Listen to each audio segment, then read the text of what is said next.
there's more than one way to get to your destination. You know, the thing is, pick one and stay committed to it. Yeah. You know, be able to pivot when you need to, but trust your instincts. You know, trust your gut. Trust the younger you that dared have the nerve to get you to be who you are right now. Hello, everybody. Welcome back to What's Your Spark? Today's guest is someone who doesn't just choreograph movement. He choreographs moments, the kind of moments that live in your body and mind forever. If you've ever watched a music video and felt chills, if you've ever tried to hit that 8 count in your bedroom and realized, yeah, this is harder than it looks, this man is a part of why. He's been behind some of the most iconic stages, videos, and tours in music history. But what I love most about him, he's not just about the spotlight. He's about legacy, about teaching, uplifting, and making sure the next generation knows that there's room for them too. Today, we're talking artistry, faith in the process, family roots, funny stories you've never heard, and what it really means to keep evolving when you've already reached the top. Please welcome the visionary, the heart, the legend, Travis Payne. Thank you. You're welcome. Wow. Thank you. You researched and did a little bit of digging, huh? You know, I had to do my due and give you your flowers Well, right at the top. I thank you, and the flowers go to you too. Thank you. I've watched your career like we all have. And just so proud of you and continue to be. Thank you so Yes, much. yes. I'm so excited that we had time to do this Yes, today. I'm yes. so glad that you're sitting across from me. Well, So thank you. I have to ask you, how are you really doing now and today? Like, things are good? I can't complain. Okay. Just busy, you know, but I enjoy that. Yeah, of you course. know? Same. So yeah, I got the enjoy same busy. mindset. But good. I can't complain. Been directing, choreographing, producing stuff here and in Asia, Oh, nice. which happens to be, I think, my biggest market. Yeah, still. okay. Yeah. So I go back and forth to Japan a lot. And, Take me with you. I want to well, go. I love Japan. When is the last time you were in Japan? I've never been. I love everything about it. I've never been able to go. Yeah. Okay. So I'm just like, I'm dying to go. Okay. Okay. So maybe one day I I'll get think to you'd be over love there it. with No, you. you'd love it. Yeah? And they know about you already because your music, of course. Really? Yes. You're a global superstar. You do know that, right? Thank you. Well, You're sometimes welcome. it's like I know. I know Mhm. logically, but sometimes it like doesn't really settle Same. because I'm just like, I just do Same. what I love. Same. Yeah. Same. So when people are like, you're a legend, and I'm like, what? But then I'm like, oh wow, it's been a long time. So Right, right. I'm still around, It I'm has. still doing things. It but has. It has. it's But all been is amazing. good. All is good. I can't complain. Staying busy. You know, releasing projects. I'm headed to an edit now. I haven't slept Okay. tonight Oh, because I no. was editing. But yeah, I am. I'm grateful. I'm blessed. Can't complain. Okay, so can we start from the beginning? Of course. Is that okay? Sure. All right, so you started dancing at 8 years old. Mhm. Who decided this was happening? You, the universe? How did that come Few to be? things. Great question. My parents, Dr. W.F. Payne and Inez Payne, were both educators in different ways. My Mhm. dad more scholastically, like Marshbound College. Okay. My mom with instrumental music, Okay. right? So Mhm. she was the flautist. She liked to dance. She liked Mm. performing. Mhm. Whereas my father's very analytical, not performer at all. So there kind of, I think, is my mixture Okay. of like education and creativity, Mhm. right? But it wasn't until I saw Solid Gold, which Okay. predates you, Okay. but it used to be hosted by Dionne Warwick, Love the Dion. great Dionne Warwick. Yes. Solid Gold was, think TRL Okay. before TRL Okay. on MTV. So it was top 40 music of the week, set to dance. And there would be the live artists would show up sometimes, but a lot of times the show was propelled by the dancers. And there were male dancers. And I had never seen male dancers do jazz. I'd only ever been to like the ballet with Sure, school. yeah. You see Nutcracker. I knew who Baryshnikov was, Nureyev, of course, Alvin Ailey and Arthur Mitchell. But I'd never seen commercialized jazz dance until Solid Gold. Wow. So that's what kind of gave me the spark. That and the spark. Bring it that, in. Bring it that in. along with ABC's Wide World of Sports, where Okay. they had gymnastics and diving. Wow. So that was my zhuzh. I loved all that. You And said I wanted to do it. I did, and I enjoyed the creative movement. I wasn't really a sports guy. I was only kid, only my mom's only child, and so I wasn't into the football, the rough and tumble stuff Sure. like the guys in my neighborhood, which was fine.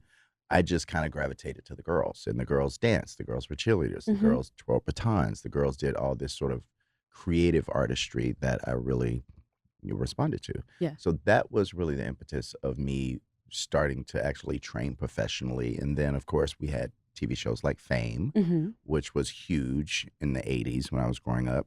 And I wanted to go to a performing arts high school. And there was one in Atlanta called Northside School of the Arts. So that's where I wound up. Oh my gosh, Hmm. that is so cool. Solid gold. Yeah. Dionne Yeah. Warwick. I'm just Yes. like, wow. And it was great. I told Miss You Dion this story. Oh, did. yes. We worked together a few times and I was able to tell her, and thank her I for, love that. yeah, of course. I love the giving of flowers. I just do all the time whenever I see Yeah. my heroes. Yes. Well, I I just mean, do. I feel like it's such a, you got to tell them while they're still here, You do. You and do. even when it's not just your heroes, just people you love, Yes. you got to let them Yes. know, let Yes. them know. Yeah. And it's easy to be Great. nice. I'm with you. I know. I'm looking at everybody and I'm like, why does it seem like it's hard for everyone? Right. It's the easiest thing in the Yes. world to Yeah. be nice and kind to It me and is. to you. So I it's think like, it's implied. I think it's imperative the more successful you become, mhm, because you never know what that interaction is going to be with somebody and how Absolutely. lasting it will be for them. absolutely. If you've ever met one of your heroes and you were kind of let down because they kind of weren't in a great date, you understand, Yeah. but it's nothing like leaving an interaction being like, wow, I really, Yes. I was right. I really love this Mhm. person. I always want to leave people better than I found them. Correct. Yeah. You must. You Yeah. must. In any type of interaction. So You even if must. I'm tired, I'm like, just pull it together. Unless Yes. I'm at church. I don't take pictures at Understood. church. Understood. And if Understood. I'm eating, I'm like, could you please wait? But Right. other than that, I'm still just like, come on. But you let's say go. please and you Mhm. think about it Yeah. and you care about how people feel. Quick story, I don't mean to derail this. No, please. I was just in Japan and it's related to what we're talking about. I was in Japan working there.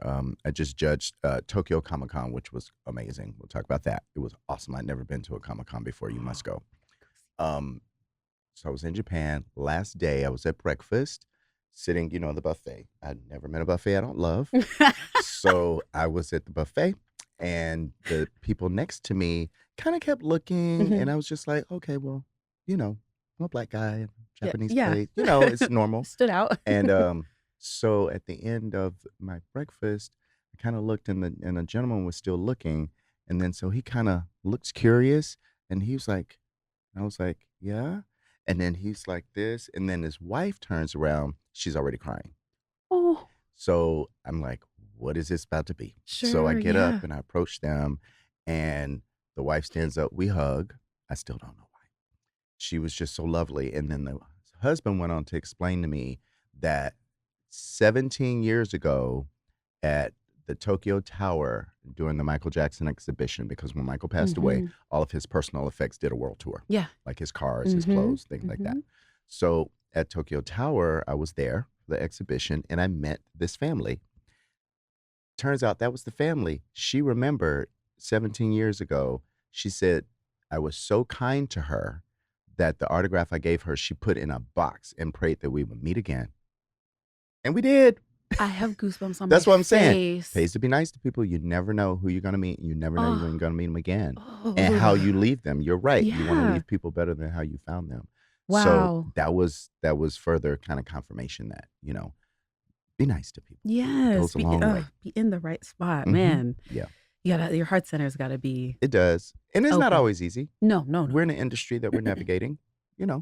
but we can be nice. Yeah. Well, we can, guys. Yes, we can be can. nice. We can. We can do Yep. this. Yep. Okay, so you went pro at 14. Mhm. At 14, most of us are really awkward. Although I understand, because at 14, I knew. I was like, Yes. singing is what I'm going to do. Of course. So, like, did you know it then as well at 14? Yes, I just didn't know it could be a job. Okay. Like I knew I loved the Jacksons. Mm-hmm. I knew I watched their cartoon. Mm-hmm. I knew they lived in Encino. Mm-hmm. I knew and loved Gary Coleman, Okay, yeah. right? Uh-huh. From Different Strokes. I knew that he didn't go to school. He had a tutor. He worked on set. So I knew there was a system in place. I just didn't know how to apply that to me. Mm-hmm. Because in Atlanta, when I was there, that was prior to Tyler Perry. That was before LaFace Records. That was before we're shooting movies there. That was before the Olympics, So I didn't know how. I just knew I want to dance with Michael Jackson. That was my broad thing. Yeah. You set your sights on it, and I that's did. what it was. I did. Positive visualization. Yes, which I did truly the same. believe in. I did the same thing with Idol. Good. I knew that singing was what I wanted to do, and I knew that I was going to do it. I just didn't know how I was going to get there. Mhm. And I just was like, That's right. okay, One but foot in that's what front I'm of going the to do. other. Yes. And that's what I learned too, is that the younger we are, we're fearless. Mhm. We just go. Yeah, we don't really think about it. Nope. It's just like, that's what I'm doing. Nope. I think as we get older, we start the what ifs. Yeah. What if I fail? Mm-hmm. What if they don't get it? Yeah. What if I waste my time? Mhm. But you never know until you do. You That's never why know. I think we have to keep our youthful innocence and nerve about us. Mhm. Because but for the audacity of us thinking we could do this, we wouldn't. Exactly. Ooh, I like And that's that. okay. I like that. It's all Yeah. right. You have to expect greatness if you want to be great. I love that. You have Okay. to. Yeah. Whew, clearly, creativity and greatness runs Yes. deep in your I blood. love it. I love it. That's my passion. I want to talk again about your parents Please. because it sounds like they were perfect for each other, being Mhm. that one was analytical and one Mhm. was more creative. Mhm. What was the house like growing up? Like, how did you feel? I was always surrounded by music. My Mhm. father had one of the biggest collections of music Okay. in the city. And so he had Sure. 45s, he had EPs, CDs when they first started coming out, um, components like, that's where I learned about Nakamichi and Denon and Sony and all of Mhm. these, wonderful manufacturers of audio equipment. And so there was always music, and they loved to play cards, so poker. So when the family would get together or Mhm. people would come over, they would say, "Hit it," and that was my cue to dance. Oh, And I so we had love that. fireplaces, and so in the front of the fireplace Yes. in the South, there's the little ledge you can sit on. So that was my Mhm. stage. I had 2 in the house. There was an upstairs stage and a downstairs stage, and I had shows going on. I love Oh, no, that. I was so Yes. serious. I would book my Yes. shows upstairs and downstairs. The Mhm. audiences would be there, and I have a little jar. You can leave me a tip. I was very clear about, you want me to hit it, you can Yes. hit that. You can Yes. hit the tip Yes. jar. And I Thank tell you. all the young people, my cousins and stuff, I'm like, whenever they ask you, you say yes, but put your hand out. So I you like understand there's an exchange for your art. There's an Yeah. exchange. Mhm. I love that, which I feel like we're kind of losing the exchange a little bit We do. now We do. with everything that's going on. Mm. But that's something I wanted to ask you That's about. fine. Yeah, that's something I But want to the ask you about house was later. great. Yeah. My first dance teacher was Norma Bell Mitchell. Her daughter still runs the school today, Norma's Academy Really? in Atlanta. Shout out to Norma. Yes, and she is the one who saw that I should be in class. She was like, "Y'all should put that boy in class." Of course, my dad said no, Mhm. in the analytic. My mother said, "Of course." But it took a while Mhm. for me to finally get into the classes because they had a difference of opinion on what that should be. Sure. But yeah, house was always conducive to creativity. Being an only child, I had to make a lot of my own excitement. I have pictures of me running around in different costumes. I used to wear cape and roller Yes. skates. I did.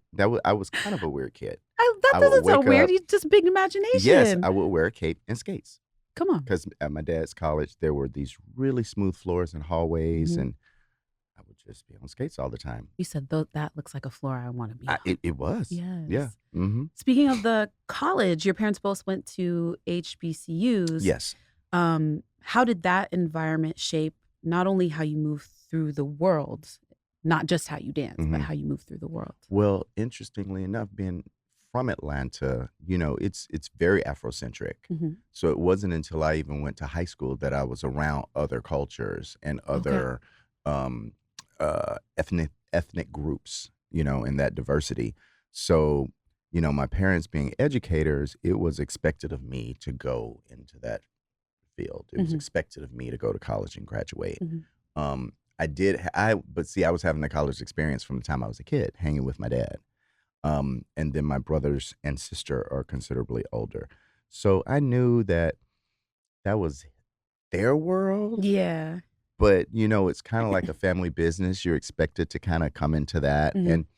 And my father being born in 1921, different time, Mhm. so for men of that era and women too, education was key. Do whatever you want, Yes. but you have to have a degree at Mhm. some point Mhm. because that just, we've come too far. Yeah. Yes. So and I Solidifies it. understood that, but I knew that for me, when the opportunities kind of started to line up for me, Mhm. I knew that wasn't by chance. That was kind of destiny. It really, really was. Okay. And so I kind of took the things that they taught me and kind of did that sort of reverse on them, you know?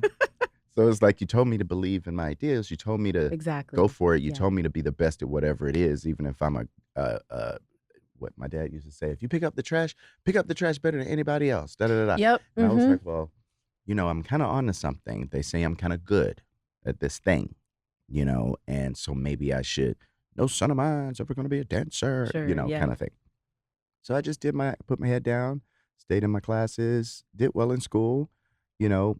But when I started to get the opportunity to come to LA, Mm-hmm. um, I had been in Norma's, like I told you, been in Northside Mm-hmm. under the direction of Gary Harrison, um, and when I first started high school, Gary and two of the dancers I knew, Tammy and Jennifer, were on Star Search.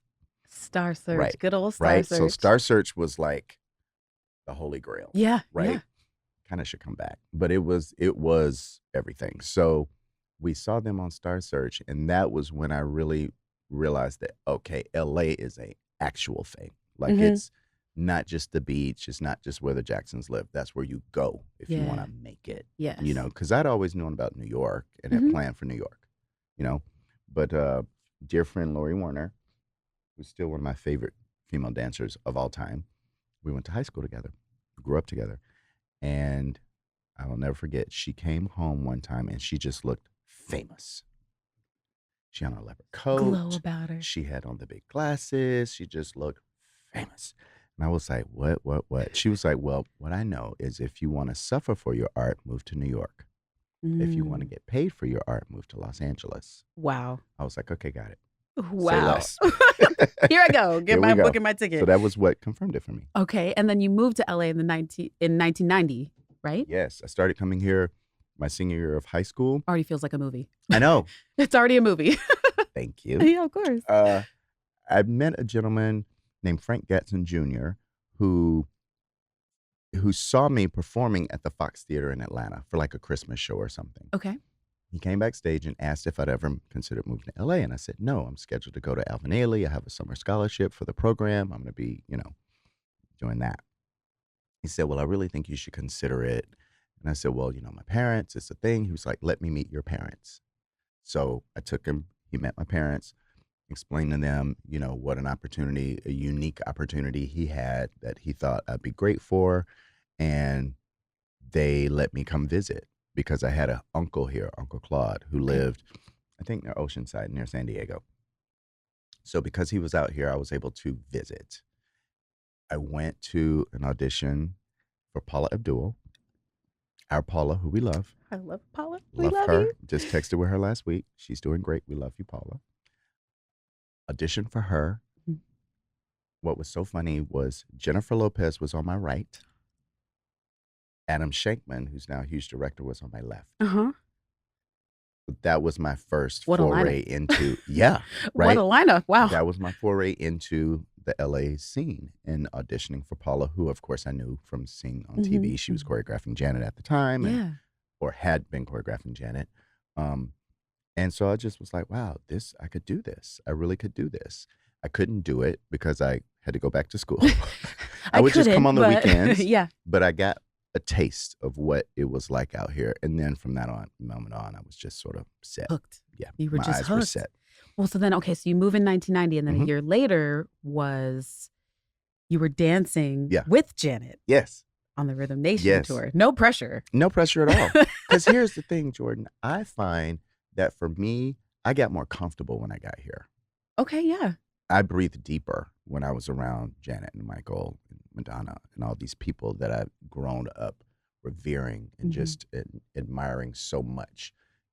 It was the shallow breathing, wondering if it would ever happen. When it did finally, I was just like, okay, Yeah. now what can we do?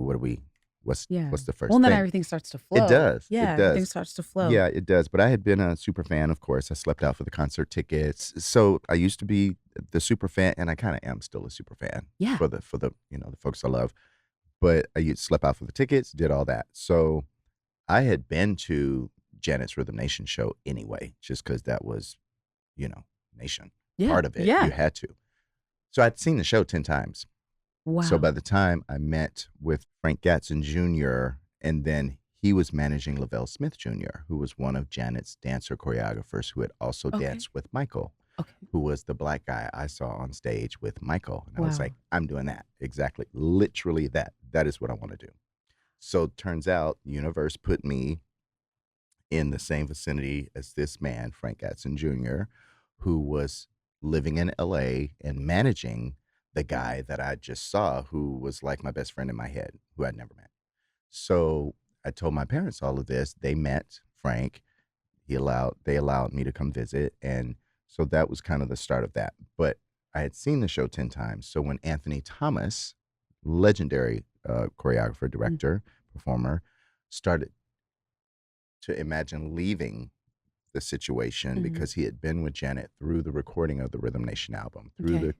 creation of the choreography, through the filming of the short films, through the promotion of the record on Mm. tour. He was ready to go, have a choreography career because he could now. Yeah. So, sight unseen, she took a chance on me because Lavelle was like, oh, well, Travis knows the show. He's right here. Yeah. And so we went and we rented a video camera and played the music because he had a show tape. Mhm. So in real time, it was a one locked off shot at the end of the racquetball court.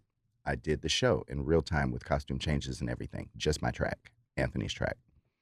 And so I made a videotape and he gave it to her. And that's how I got hired for Janet off a videotape. Just right place, right time, but prepared That's and doing what I amazing. love. So it Yes. was like, yeah, I knew his part. I knew all their parts because I was a fan. I knew her part. But it's just so amazing how, like, you can see, like, the pieces Hmm.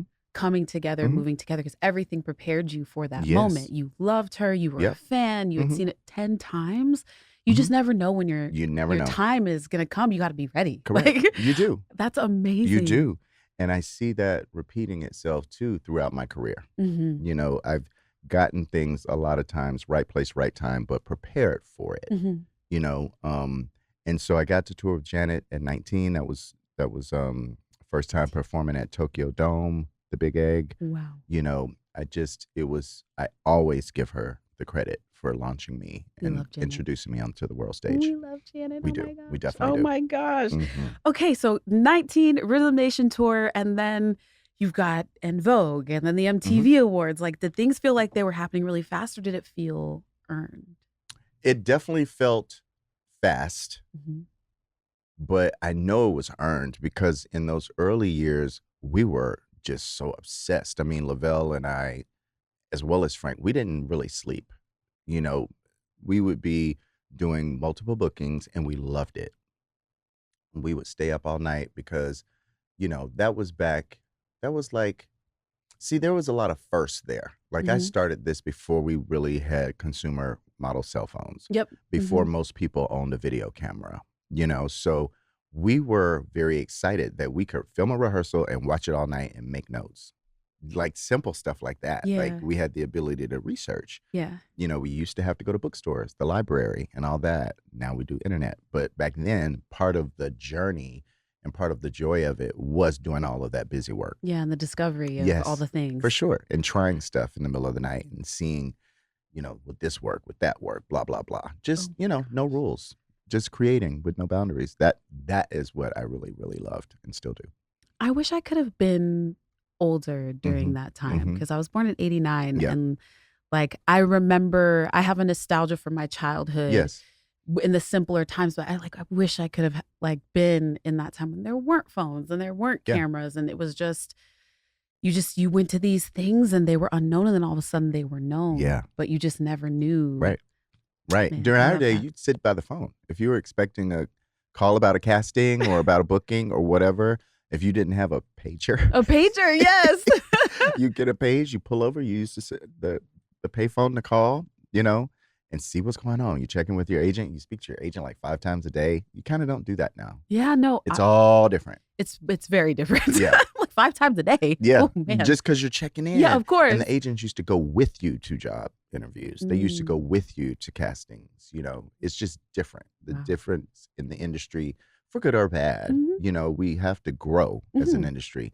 But there is a little bit of like care and nuance that is sort of gone. Yeah. Yeah. Let's bring it back, Yes, guys. Let's bring it please. back. Let's. Yes, please, Let's, absolutely. please. So the people who changed pop culture forever, let's talk about them. What Okay. was it like working with Michael and working with Janet at the same time?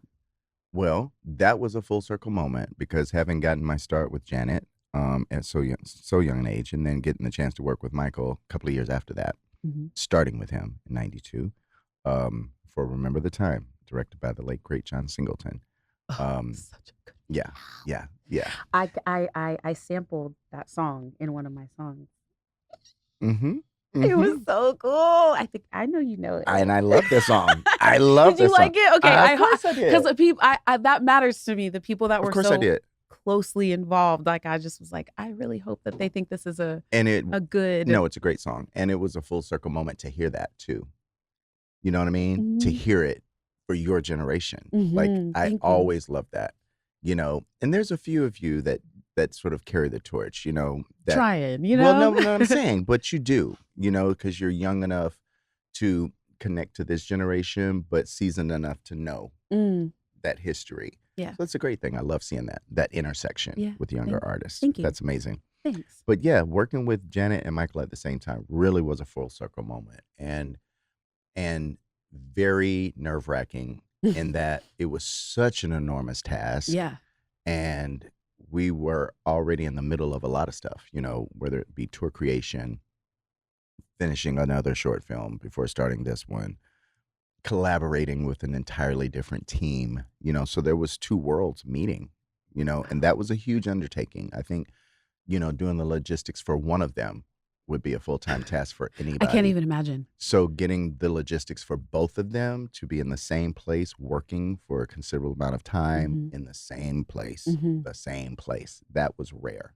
You know, we didn't even rehearse together at first. Wow. Because they were both so busy. So that was lovely. Directed by Mark Romanek, and choreographed by Lavelle. Actually choreographed by Michael, Janet, Lavelle, Tina, Sean, and myself. We had a great time. There were so many sets. You're talking about Scream, right? So many sets we didn't even film. We were behind. Yeah, we were behind. As expensive and as well done as it was, we still didn't get to everything. I mean, that music video is burned into people's minds. Like it is ingrained there. Yeah, like we didn't know the impact it would have. I just knew the song was amazing. Jimmy Jam and Terry Lewis at their very best. So it's so good. I purchased that music video and put it on my iPod when I was in the 8th grade. Awesome. I watched it every day almost because it just was so mesmerizing and so magnetizing, and the song too, and just everything about it was just, it was almost like lightning in a bottle. I agree. Like it just. I agree. It was and they incredible. had never, meaning Michael and Janet, had never recorded and performed together in that way. You know, they'd done the things as they were children, but as both superstars in their own right, they had never done that. So I think the fact that they decided to do it, first of all, is historic. Yeah. And that we had such a good result, because I think Mark Romanik's a genius. We worked together on Free Your Mind and had won a MTV award together for that, for En Vogue. So I was familiar with his work and was very excited to hear that he'd be at the helm. And it was all the things I love. It was both Michael and Janet. It was Japan. You know, it was futuristic. It was black and white. All these things that I just love that you don't see a lot in American pop culture. I have chills again. Like it's just so amazing. But it was good, and it's lasted. I'm so happy it's lasted. You know, when I watch it these days, it still looks like it still feels fresh. New piece. It still feels fresh. Yeah. Oh my god. But it was good. It was great. And fun fact, they had different schedules. They had different tastes. You know, Michael liked the floor really slick. Janet did not. Ooh. Michael liked a particular kind of lighting. Janet preferred another kind of lighting.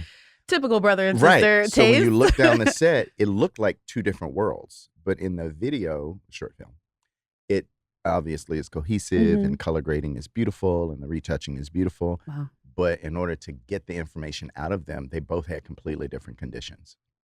What was the energy like on Energy on was set? great. It was competitive. Ooh, they had because like they always did, you know. So it was almost like they didn't even really watch each other film. they were giving each other space, But I'm gonna But one up yes, you when it's my turn. exactly. So, like even if you hear Jimmy Jam tell the story about the recording of the song, Mhm. they kind of went back and forth with the recording. Janet didn't record in front of Michael. Michael wanted to do his own thing. When he heard hers, he Wow. went back and did a little more. She did a little more. You know what I mean? Well, So I they think pushed that each they other, that'd be pushed it. great. Yes. Great. Constructive criticism and healthy competition is always good. Yes, I No agree. matter how successful you become, there's always more to learn. I agree. Absolutely. I absolutely agree Yep. too. Okay, so I heard a little birdie in a lovely suit over here told me that there's a legendary budget story involving Michael and an accountant. Budget story. He didn't say it. He's Having to do with This Is It, or having to do with What was which- it? Was it This Is it It? was This Is It? Oh yeah. Well, This Is It, of course. Well. Okay, I'm ready. I'm seated. This Is I'm It ready. was Michael's magnum opus. Like, it really was meant to be a project that revolutionized the touring industry. And you see it now with people having residencies, but we were going to do touring residencies, so move into Kuala Lumpur for a month and a half, be there, go to the next place and be there for weeks and weeks and weeks, so that it felt less like a traditional tour plane every day.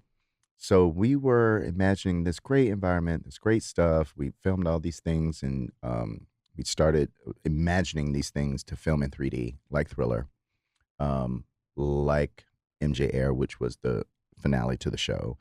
And of course, that wasn't cheap, Right. And of course, Michael being who he was, he didn't want the conventional 3D we've seen. It had to be the best. He wanted the new one that we haven't seen yet, that's never been done live, because that's why we should do it. Yeah, of course. So it made total sense to him. But for the producers, that became much more like you could just see their heads calculating how much this is. Smoke coming out of their ears, like, yes, my brain. there was lots of redness, And so I just remember one of the producers coming in and say, "Hey, we've got to cut the 3D. Just got to cut it, And so I think this story you're talking about, and Michael just starts to cry, right? He starts to cry. It was a slow, deliberate, just gutted, devastated cry, right? And I was just nervous because he was crying, and so I was just quiet. And then so he said, "Okay, I just don't know," right? So the producer says, "Okay, we'll figure it out." And he leaves, and then he had his head down. And he says, "He gone?" I was like, "Mm-hmm." He was like, "You thought I was gonna let him cut that 3D out my show?" I was like, "Oh wow, got it." Point noted. taken. Lesson learned.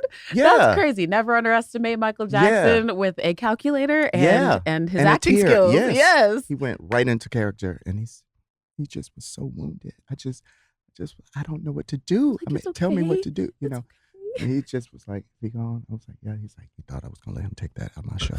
I was like, "Wow, you're the master. I get it. Got it." He said, "This is why you are who you are." Yeah, that's incredible. I remember when This Is It was announced, and my dream was to fly to London to watch him in that show, and I was like planning on buying tickets, and then unfortunately it never happened. But I remembered just being so excited to go and see the culmination of Michael, of everything that he was doing. And I watched the movie, and I sat in the theater and I bawled my eyes out. And I just remember thinking, like, how could we lose somebody so like luminous? Yeah. Furthest thing from my mind. Never occurred to me that he would not be here someday. Yeah.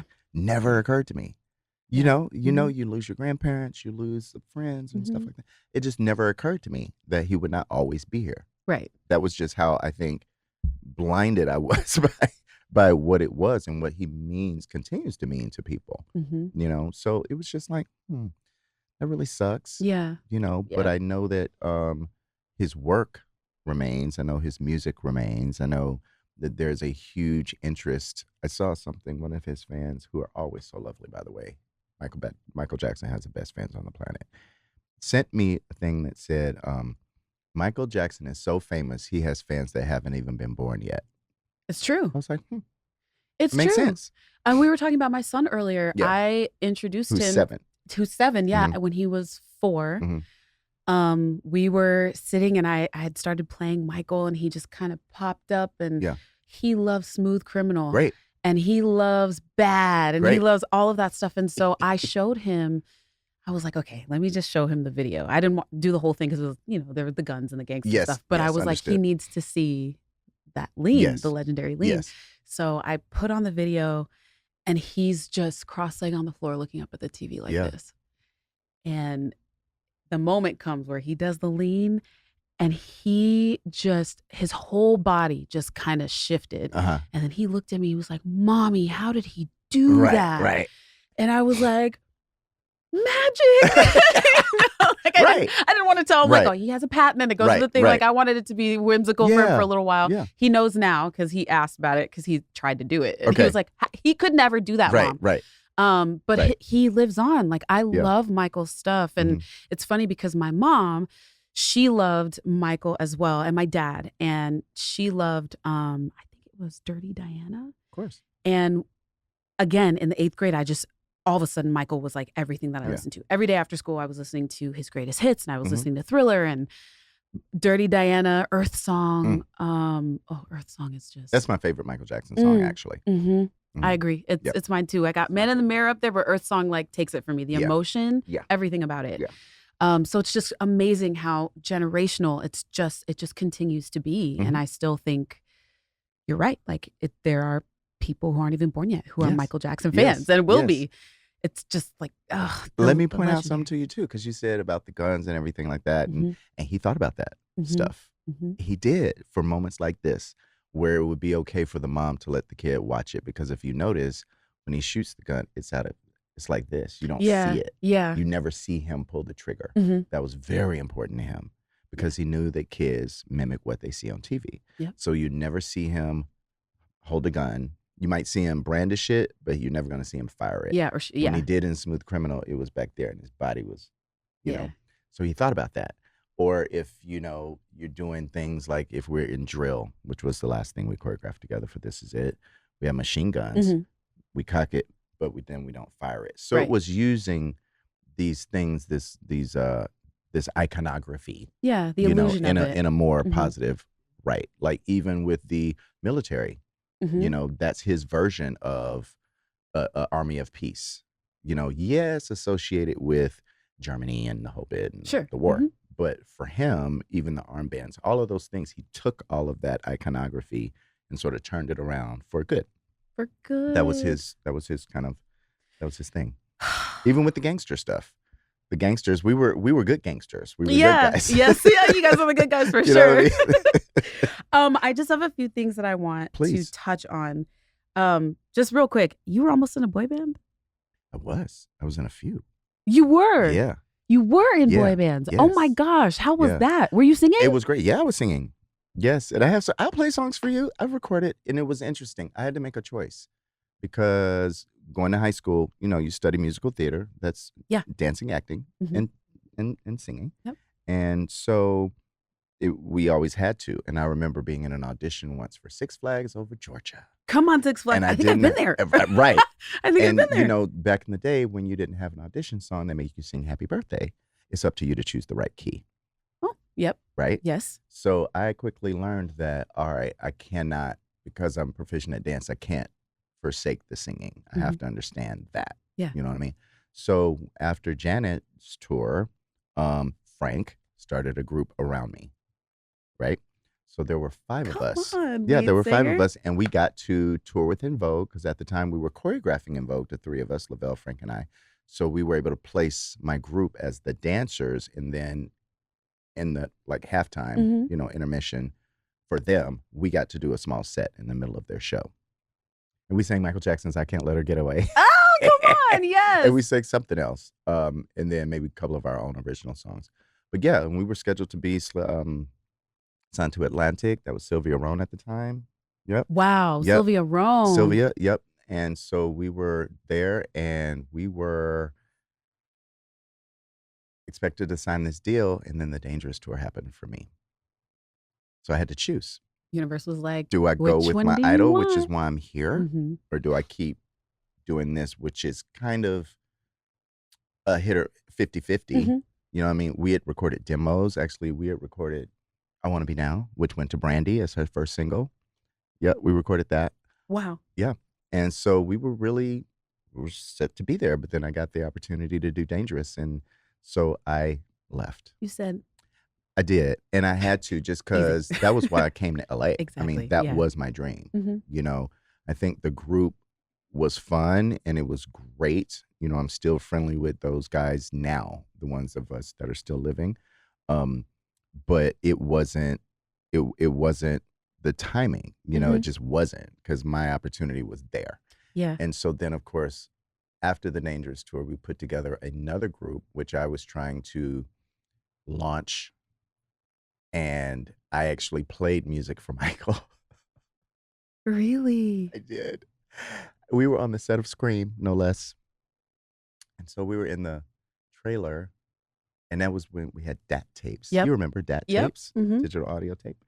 And so I put in the music, and I think it was just a song I'd written, Mm-hmm. you know, and I played it for him. He was kind of grooving. He's like, "Who's that?" I was like, "Just listen." He was like, "No, who is that?" I was like, "It's me." And he looked up and he goes, it was just a long stare, and I was just like, Never mind. Mm-hmm. mm-hmm. He was like, "You don't have time for that." He was like, "How can you find time for that?" So in that I love moment, Michael. We he would have was been saying, friends. yeah, he was is saying, hilarious. choose. Like, Yeah. you're gonna be over here, Mm. you know, doing this. Ooh, my heart would have literally dropped. on Scream right now. Like we're shooting. Like what are you doing? My heart would have dropped. When do you have time to go work You on? don't have time. Yes, for you don't have time for this. I was like, but it's your band. It's like Ricky Lawson. It was David Williams. Mm-hmm. I had like his Mm-hmm. musicians on the music, Mm-hmm. which he was like, it just did not compute for him. He was just like, what your focus is this? Like what? I mean, my heart would have been in my stomach, but at the Yeah. same time, like to have somebody be like right in front of you saying, No. You got to decide. Correct. Like Yeah. right now in this moment. Mhm. Like, okay, well, got to decide. My Yeah. mom, similarly to my mom, it wasn't as an intense of a moment, but And he wasn't rude about it. no, of course He was not. just like, come on now, come Like, on, look, come on. This is nice. Really? This is nice, but We got to talk about this right now on the Yeah, set. Like, yes. you know where we are. Yes. You know. My mom, when I was going into high school, I was playing softball, and then I was also singing and doing things around Arizona.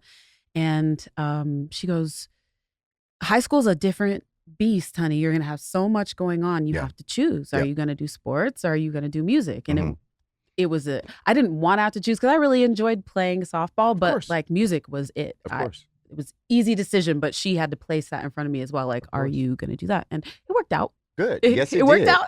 It did. You know what I'm saying? And you could always play softball. Yes.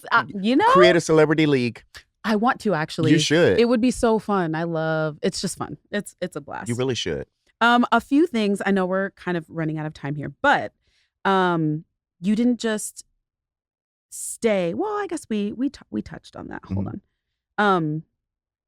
Well, no, I have to talk about it. Okay, Please. Okay, but you rush. didn't just stay in choreography. You expanded. So you did Madonna's Power of Goodbye all the way through Lady Gaga's Monster Ball. So like what shifts when you move from choreographer to director? Well, for me, it was all a natural progression, starting as a performer and then dancers make up dances. You know, just like vocalists will make up their own lyrics and their own melodies, you know. So that was kind of a natural progression to choreography. And then getting to work with some of the greatest directors on the planet, like Matthew Ralston, who actually directed Power of Goodbye for Madonna.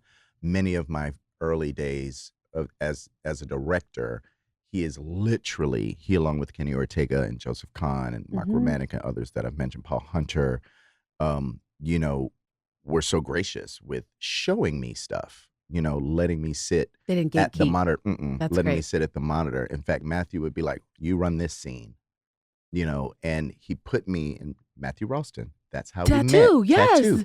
Oh my Correct. gosh. That's what I'm saying. I was He sitting here was- going, why do You I? know, I yes. know Matthew. Because he is one of the best photographers ever.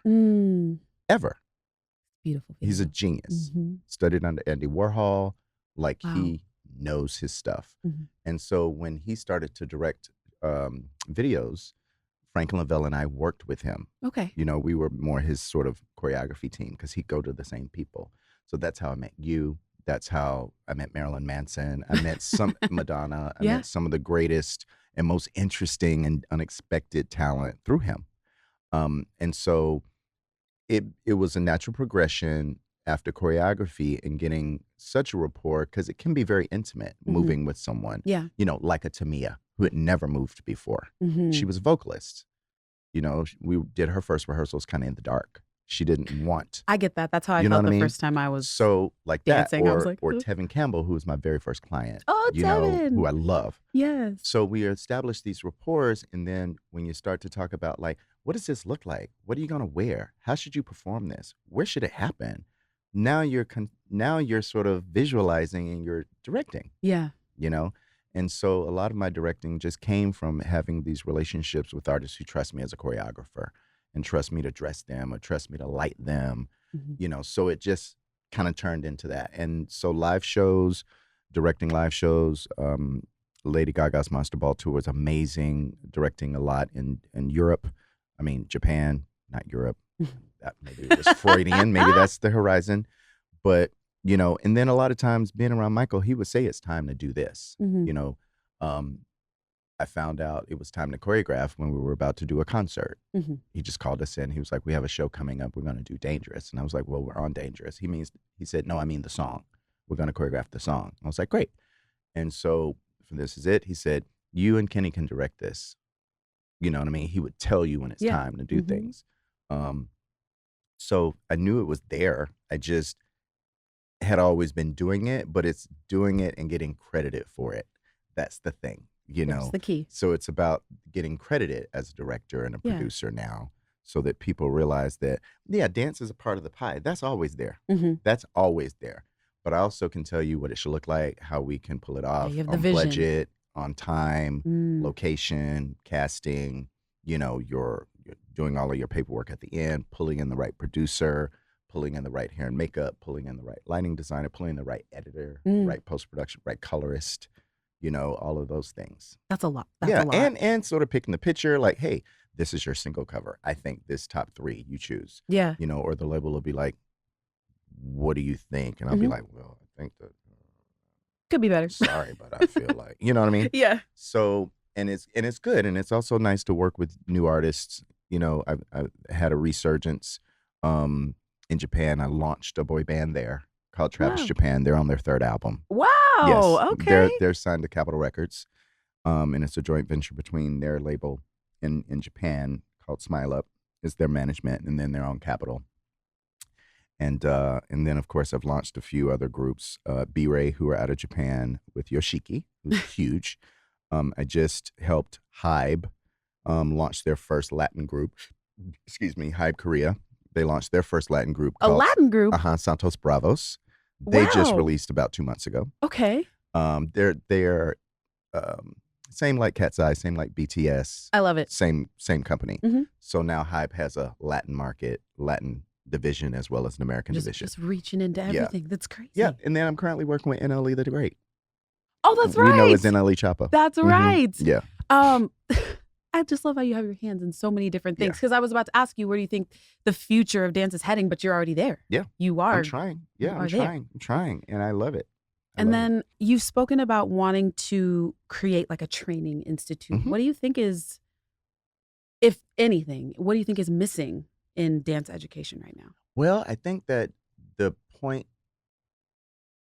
of people knowing that not only can dance be a career, but it can launch you into other things, right? And so I love the triple threat, or I love the multi-hyphenate. Yep. You know, I think the multi-hyphenate should be celebrated. And what that means is a person who dances, sings, acts, does styling, writes, loves to edit, you know, has interest in a lot of things, or can do a lot of things. I think that's great. Like I revere artists like Prince so much, because he could control his art, he could create it, he could imagine it, he could market it, he could promote it, Yeah. all himself. He would invite people in to help him, but he wasn't dependent on Right. people. So I try to instill that in young performers that I work with. It's like, hey, you should know a little bit about a lot. Yes, And a you should little of understand a everything. little bit about everybody's job, Mhm. so you understand how you can help them be better for you. Yeah. You see. So I would love the institute that I'm imagining to really keep that at the forefront. Like, yeah, you come there for one thing, whether it's your dancing, your singing, or acting, but I want you to be proficient in a lot of things when Yeah. you leave, because you also need to be able to understand something as simple as your demographic, or Mm. how do you speak to your audience? How do you Mhm. find your audience? Like, Yeah. how do you reinvent yourself? How do you elevate without forgetting the thing that's made you who you are, Right. Yeah. right? Because a lot of people sometimes, when they find they have a new talent or something else they want to do, they kind of change lanes. Mhm. To me, no, I just want to broaden the highway. I still want to keep all the lanes. Yes. You know what I'm saying? It's not a 2-lane No, highway we're anymore. just in Now a it's bigger 6. highway now, Yes. but all still going the same direction. I love that. So that's why for you, like when we were talking about one of your last short films, it's like, okay, the artist can say, I see this. I feel that. I'm Mhm. inspired by this. Mhm. And I'm like, okay, well, how about this? What do you think of that? Yeah. And then it becomes this sort of like ping pong, or this Mhm. sort of tennis match where we get to the best idea, Yeah. because it don't always got to come from me. We just got to find it, Yeah, you exactly. know? Um, but yeah, I enjoy that. And that's why I think I enjoy working with younger artists, because they're open. Yeah. Like, what Some, do you got? yeah, Yes. they're Yeah. open. They're like, this is what I think, and then I'm like, okay, well, this is what I think. Yeah. And you think that? Really? Okay. And I'm like, wow, you really can cut a video in 3 days? Talking about NLE now. I got such a culture shock working with him. He's awesome. Like, I think he's geniusy. I really, really do. Okay. I really do. Shout out to him. I do. That's amazing. But we got into a process, and so it's like meshing our worlds. Mhm. He had never really worked with a Hollywood film crew for any of his videos. Sure. He's used to doing everything in-house and himself. Yeah. With a very small team. But, I got him to embrace a little bit of a new process, and I did the same thing. And when we came together, what I thought was to watch footage, he's like, oh no, let's start editing. I'm like, oh, I usually look at the footage first. He was like, no, we can look at it too. I was like, okay. So we just started. And before we knew, the first video was done in 3 days. Love it. Where I'm used to taking 3 days just to look through footage and make notes. Just watch it all. Yeah. But we got to it. And I was Mhm. like, okay, I like the immediacy of this younger generation for some things, Yes. Yeah. but other things, you got to let it have a process. Yeah. You got to let it breathe. Because when you And rush, relax. you make mistakes. Exactly. Mhm. I have 2 more questions for you. Please. And then I'm I'm going to let you loving go because this. I know you got to edit and all, I all do, those things. but I'm loving this. And I'm excited for you. I love it, love it, love Thank you. it. Thank you so much. Yeah. This was so great. I'm Great. just like, I'm Good. so grateful. You're previewing your documentary. Yep. This spring at the Yokohama, is that correct? Yokohama Film Festival. Yes. What story are you finally ready to tell that we haven't talked about today? Well, what I find interesting too, Jordin, is that a lot of my life stuff paralleled my work stuff. Okay. For example, on the set of Scream, we were going through the breakdown of a creative relationship, between Frank Lavelle and I. Like, okay. we had tension. Okay. And so, like the song, there was a lot of pressure. Stop I wanted to pressuring me. scream. I Mhm. felt like, you know what I mean? There was stuff going on Yeah. that we needed to mask to do the work. Number one. Been there. I know. Been there. Same thing with I think there were just so many examples of where my life paralleled my art, Okay. or vice versa, or if art imitates life, people say Mhm. that too. So I think, clarifying and connecting those dots for people who are interested, I'll be doing, as well as, cautionary tales. Like, you ain't got to do it this way. Always Like, need those. Yeah. like there's more than one way to get to your destination. Mhm. The thing is to pick one and Mhm. stay committed to it. Yeah. Be able to pivot when you need to, but trust your instincts. Mhm. Trust your gut. Trust the younger you that dared have the nerve to get you to be who you are right now. I love that. You know what I mean? Just keep reminding yourself of that person and keep the promise to that version of yourself. Yes, Because keep we the get promise. so Jaded. we kind jaded, or we morph into kind of what we need to do to succeed here, and it's very easy to lose sight Yeah, absolutely. of the sort of the big picture. I agree. I can't wait to watch it. Right? I'm excited. Me I can't wait too. to see it. Me too. Final question. I Yes. ask this to everybody who comes and Yes. talks with me. What's your spark, Travis? What Oh. is the thing that just lights you up? It could be it could still be dance and all that, or it could be something completely different. Well, the spark that lights me up is creativity and getting to see the work manifest itself. Like, I love getting to the end of a process and then saying, "Okay, done my part. Yeah, Now it's up arrived. to everybody else." It's Yep. here. Yes. I love that. That keeps me going, keeps me motivated. And obviously, working with new people, new situations. Because there's always something to learn. And I believe in staying a student. I really, really do. Same. Yeah, Same. we gotta. You know what I mean? Yes. That's Yes. great. Well, Yes. Travis, thank you for moving the world, literally. appreciate it. Quite literally moving the world. Thank you Thank for you. spending time with me. Thank you. And for I do it taking one the step time at a to be here. time. Yes, come on, let's go. You know what I'm Let's saying? go. Let's go. One step at a Okay. time, literally. Literally. And thank you so much for having me. Of Thank you. I appreciate it. course, Of Yeah. course. I'm like, Yes. we should do a part 2. You I can agree. come back. Yeah. And I'll have you on my podcast. I Okay. haven't done it in a little while because, just stuff. Busy. But Stacey and I have a podcast called Full Out. Okay, yeah. So I would maybe love you'll that. come I would over love to there. do that. Yes. All right, everybody. Thank you so much for listening to this episode of What's Your Spark. My takeaway from this is please keep that promise to your younger self.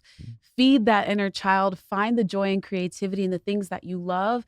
And then believe in yourself if you have a dream and a goal, because it won't be possible if you don't believe in yourself. How can you expect anybody else to? I hope you guys have a great week, and I will see you next time on What's Your Spark.